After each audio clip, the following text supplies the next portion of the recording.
Magandang araw mga kabarangay. Narito na naman po tayo para sa ating pamahiin. Ang pamahiin ay isang walang basehang paniniwala hinggil sa mga bagay-bagay na wala namang relasyon sa isa't isa.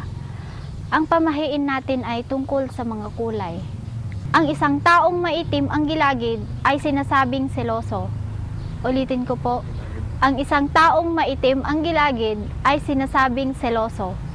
O mga kabarangay, ang mga ito ay pamahiin lamang na namana natin sa ating mga ninuno at nagpasalin-salin na sa maraming henerasyon.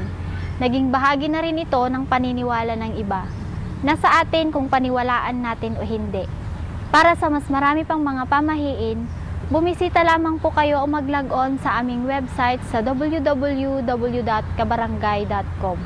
Maraming salamat po.